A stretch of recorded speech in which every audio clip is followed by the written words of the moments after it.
নমস্কাৰ সকলোকে স্বাগতম জনাইছোঁ মোৰ আন এটা ভিডিঅ'লৈ। মই আজি ক্লাছ 9ৰ মেথছৰ MCQ কিছুমান লৈ আহিছোঁ। আগৰ প্ৰথম ভিডিঅ'টোত মই 15টামান MCQ কৰাইছিলোঁ চাগে। আজি মই বাকীখিনি MCQ কৰিম, তোমালোকে চাই যাবা। ঘৰুৱা কিছুমান সমস্যাৰ কাৰণে মই তোমালোকৰ কাৰণে ভিডিঅ' বনাব পৰা নাই, কিন্তু এতিয়া আকৌ বনাবলৈ চেষ্টা কৰিম। চাই যাবা, প্ৰথম ভিডিঅ'টোকে চোৱা, আগৰটো চাই যাবা, সেইকেইটা চাবা। তো ইয়াত প্ৰথম প্ৰশ্নটো কৈছে যে এটা ত্ৰিভুজৰ কোনকেইটা অনুপাতটো 3:4 হ'লে ডাঙৰ কোণটোৰ যোগ কিমান হ'ব? আমি জানো ত্ৰিভুজৰ তিনিটা কোণৰ মাপ সমষ্টি কিমান? 180 ডিগ্ৰী। এতিয়া চোৱা, কোনকেইটা অনুপাত 2:3:4 কৈছে, মানে প্ৰথম কোণটো যদি ধৰি লওঁ, প্ৰথম কোণটো চাপোজ ধৰি লোৱা 2x, ছেকেণ্ড কোণটো হ'ব 3x ডাঙৰ, আৰু এটা কোণ হ'ব কিমান হ'ব 4x। তো ইয়াত চবচে ডাঙৰ কোণটো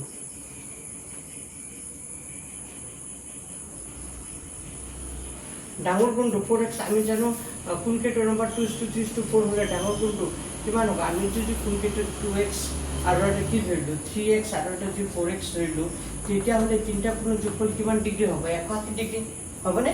তো 180 ডিগ্ৰী হ'লে এক্সৰ ভেলুটো ওলাই লওঁচোন, 4 3 7 8 9 9x। 9x ইকুৱেলটো কিমান হ'ব? 180। 9x ইকুৱেলটো যদি 180 হয়, x ইকুৱেলটো কিমান হ'ব? 180 বাই এই 9টো ক'লে আহি যাব, তললৈ আহি যাব। তো 9 to the 18 20 হ'ব। কিমান ডিগ্ৰী হ'ব? 20 ডিগ্ৰী। কিমান ডিগ্ৰী হ'ব? 20।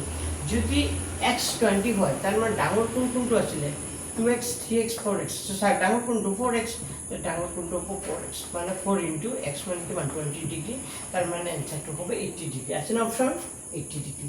বুজি পাইছা? আমি এনেকৈ যদি তোমাক সৰু কোণটো ওলাব দিলে হয়, তেতিয়া সৰু কোণটো চবচে কি হ'লে হয় 2x, মানে 2 into 20 ডিগ্ৰী মানে 40 ডিগ্ৰী হ'লে হয় এনচাৰ। বুজি পাইছা? তো আমাৰ ডাঙৰ কোণটো ওলাব দিছে 2 into 20 মানে কিমান হ'ব? 40 ডিগ্ৰী। সৰি 2 into 20 মানে 80 ডিগ্ৰী। আৰু যে সৰু কোণটো ওলাব দিলে 2 into 20 ডিগ্ৰী মানে 40 ডিগ্ৰী হ'লে হয়। সৰু কোণ ওলাব দিলে, কিন্তু ডাঙৰ কোণ ওলাব দিছে সেইকাৰণে 80 ডিগ্ৰী হ'ব কাৰেক্ট আনচাৰটো। ঠিক আছে, বুজি পাইছা? হৈ গ'ল। নেক্সট কুৱেশ্যনটো চোৱা, ABCD ৰম্বাছৰ AC আৰু BD কোণে O বিন্দুত কটাকাটি কৰে। ৰম্বাছ কি জানা?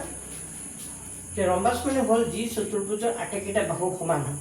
ৰম্বাছৰ এটা ধৰ্ম কি? ৰম্বাছৰ আটাইকেইটা বাহু সমান। বৰ্গৰো কিন্তু আটাইকেইটা বাহু সমান হয়, কিন্তু বৰ্গৰ প্ৰতিটো কোণ 90 ডিগ্ৰী হয়, কিন্তু ৰম্বাছৰ প্ৰতিটো কোণ 90 ডিগ্ৰী নহ'ব পাৰে। চাপোজ ধৰি লোৱা এইটো এটা ৰম্বাছ, নাম দিলোঁ ABCD। ABCD এটা ৰম্বাছ, AC আৰু BD কৰ্ণই O বিন্দুত কটাকাটি কৰিছে। এইটো AC কৰ্ণ আৰু এইটো BD কৰ্ণ।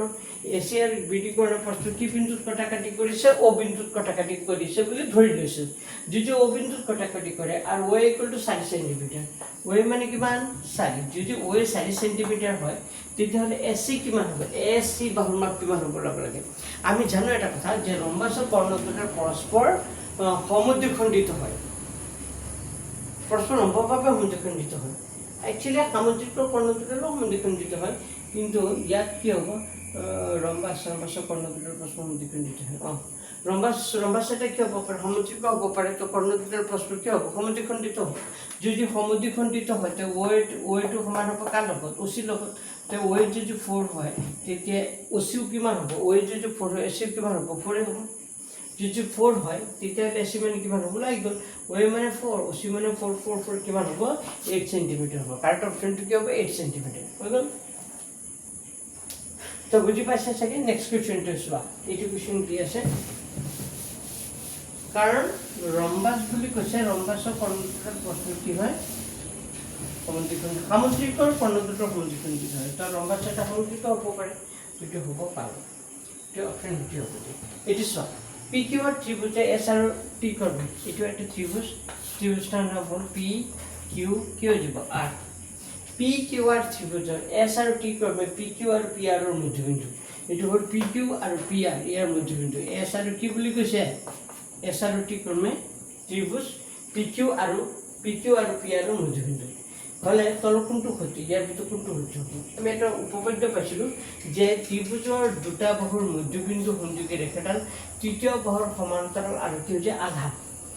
তাৰ মানে PQ বাহুৰ মধ্যবিন্দু S আৰু পি আৰু মধ্যবিন্দু টি এই মধ্যবিন্দু দুটো যদি সংযোগ কৰি দিয়া তেতিয়া এই তৃতীয় বাহুটোৰ লগত কি হৈ যায় সমান্তৰাল হৈ যায় আৰু এই বাহুটো এছ টি বাহুটো কিউ আৰৰ আধা হয় তো এছ টি সমান্তৰাল কি হ'ব কিউ আৰ আছে না অপশ্যন চোৱা আছে অপশ্যন এছ টি সমান্তৰাল কি হৈ যাব কিউ আৰ হৈ যাব মনত ৰাখিবা ত্ৰিভুজৰ দুটা বাহুৰ মধ্যবিন্দু দেখা মানে পি কিউ আৰু কি হ'ব পি আৰ দুটা বাহু হৈ গ'ল এই দুটা বাহুৰ মধ্যবিন্দু মানে পি কিউৰ মধ্যবিন্দু এছ হ'ব আৰু পি আৰৰ মধ্যবিন্দু টি হ'ব তো মধ্যবিন্দু দুটা সংযোগ কৰি দিয়াৰ লগে লগে এই কিউ আৰৰ লগত কি হৈ যাব সমান্তৰাল হৈ যাব হৈ গ'ল আৰু এটা নেক্সট কুৱেশ্যন 19 নম্বৰ এটা সমবাহু ত্ৰিভুজৰ প্ৰতিটো কোণৰ মাপ কিমান আমি সকলোৱে জানো সমবাহু ত্ৰিভুজৰ প্ৰতিটো কোণৰ মাপ কিমান হ'ব 60 ডিগ্ৰী সদায় মন ৰাখিবা যদি এটা ত্ৰিভুজৰ এটা ধৰ এইটো ত্ৰিভুজ যদি গোটেইকেইটা বাহু সমান হয় না যদি গোটেইকেইটা বাহু সমান হয় তেতিয়াহ'লে তাৰ প্ৰতিটো কোণ কি হৈ যায় সমান তেতিয়া তাৰ প্ৰতিটো কোণ সমান হয় প্ৰতিটো কোণ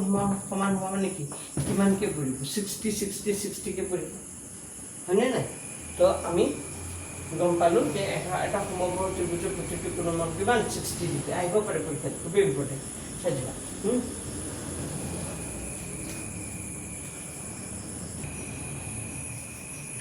আচ্ছা এইকেইটা প্ৰশ্ন চোৱা ইয়াত আমাৰ লাষ্টৰ ফালৰ পৰা মই কৰি দিছোঁ ইয়াত 3 to the power 3 into 3 to the power 10 মান কিমান তো ইয়াত একেবাৰে সহজ যদি ভূমিটো চেম থাকে তেতিয়া ঘাতকেইটা কি হৈ যায় প্লাছ হৈ যায় তো ইয়াত 3 আছে 3 to the power 3 আছে কিন্তু 3 to the power 10 আছে তেতিয়া ইয়াৰ ঘাত 3 নহয় ইয়াৰ ঘাত 3 ঘাত 3 নহয় 3 ঘাত 10 ওপৰত কি আছে এইটো মতলব নাই আমি তলত চাব লাগে আমাৰ ফৰ্মুলাটো আছিল a to the power m into a to the power n তেতিয়া ফৰ্মুলাটো যদি ঘূৰি আছে একে থাকে তেতিয়া ঘাতকেইটা কি হৈ যায় প্লাছ হৈ যায় m প্লাছ n হৈ যায় ঠিক তেনেকৈ 3 ঘাত 3 3 ঘাত 10 3 to the power কি হ'ব ঘাত 3 ওপৰত ঘাত 3 যোগ হৈ যাব তেল ঘাত 3 কিমান হ'ব 13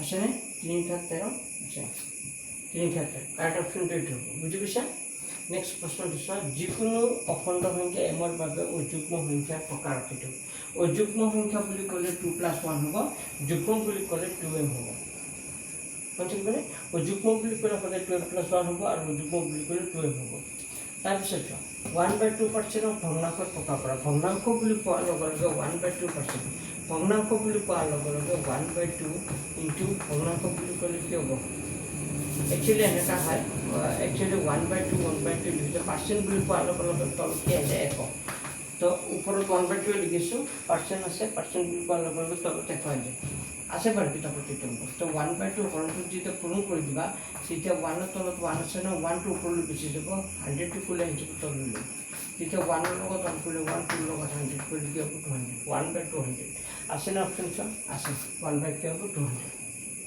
মন থাকিবনে যেতিয়া পাৰ্চেণ্ট এই শতাংশৰ চিনটো থাকিব তলত 1 আহি যাব 1 অহাৰ পিছত ওপৰত যদি এনেকুৱা ভগ্নাংশ হিচাপে থাকে তেতিয়া হৰণটো কি কৰি দিব পূৰণ কৰি দিব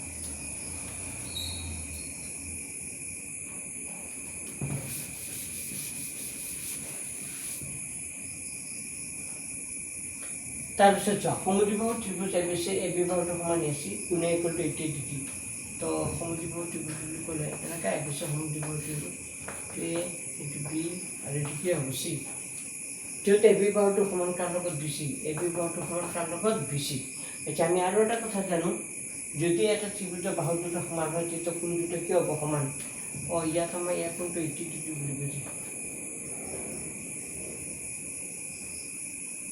এখন কিমান বুলি কৈছে 80 ডিগ্ৰী সব বুজিবলৈ চেষ্টা কৰা ত্ৰিভুজ এই সমদ্বিবাহু ত্ৰিভুজ ABC এটা সমদ্বিবাহু ত্ৰিভুজ কোৱা কৈছিল আৰু AB বাহুটো সমান বুলি কৈছে তাৰ লগত AB বাহুটো সমান বুলি কৈছে AC তো এতিয়া তুমি এনেকুৱা আঁকিলে নহ'ব ABC সমদ্বিবাহু ত্ৰিভুজ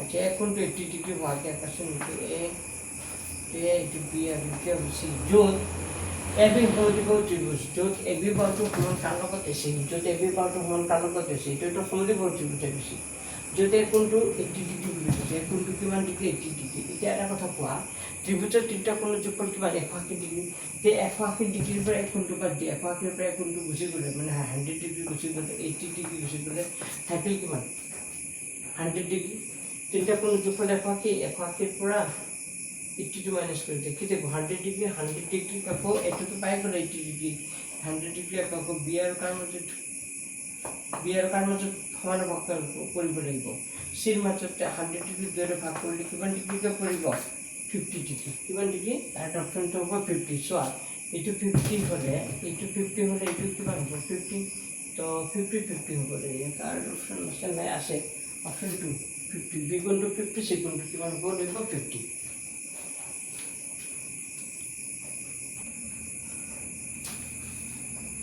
আচ্ছা এই প্ৰশ্নটো চাম 2 আৰু 3 ৰ মাজত কিমানটা পৰিমাণ থাকে এইটো কাৰেক্ট অপশ্যনটো হ'ব অসীম 4 নম্বৰ অপশ্যনটো হ'ব অসীম যিকোনো দুটা সংখ্যাৰ মাজত যিকোনো দুটা স্বাভাৱিক সংখ্যাৰ মাজত কিমানটা পৰিমাণ সংখ্যা থাকে অসীম সমাধান থাকে 100 ডিগ্ৰী মান কিমান 100 ইছু সবে জানা 100 ডিগ্ৰী মান কিমান হ'ব 1 হ'ব কাৰণ কিবা এটা ঘাত যদি 0 থাকে এক্সেপ্ট 0 ইকুয়াল টু কিমান হ'ব 1 তেনেকি 100 দুটা সংখ্যা বুলি ভাবা বা a বুলি ভাবা বা x বুলি ভাবা ইয়াৰ ঘাতটো কিমান সৃষ্টি দুটা বুলি ধৰা হ'ব 1 বুলি ধৰা হ'ব মনত থাকিবনে পিছত চোৱা x কিউব মানে ইমান বহুপদ x স্কয়াৰ হওক মানে কি x হওক মানে কি তাৰ আগত থকাটো x স্কয়াৰ আগত কি আছে কোনা মানে কি আছে -1 আছে আমাৰ কাৰেক্ট অপশ্যনটো হ'ব -1 তাৰপিছত px = 2x + 1 বহুপদটো শূন্য যদি হয় তেতিয়াহ'লে x মান তো এইটো কি কৰিবা যিটো বহুপদ দিয়া থাকে এইটো 0 কৰিব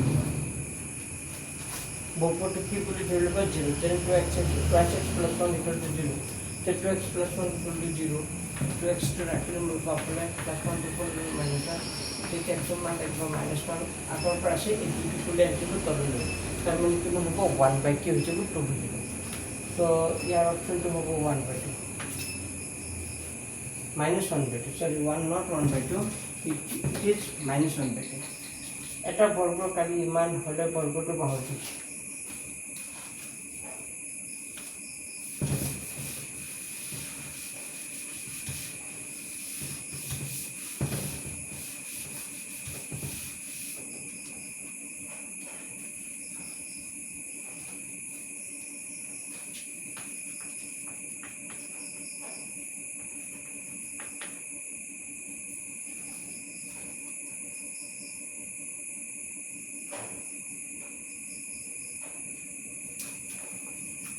ঠিক ইয়াৰ চোৱা ইয়াত কৈছে বাহুৰ দিশ এটা বাহুৰ দিশ দি আছে এটা কি দি আছে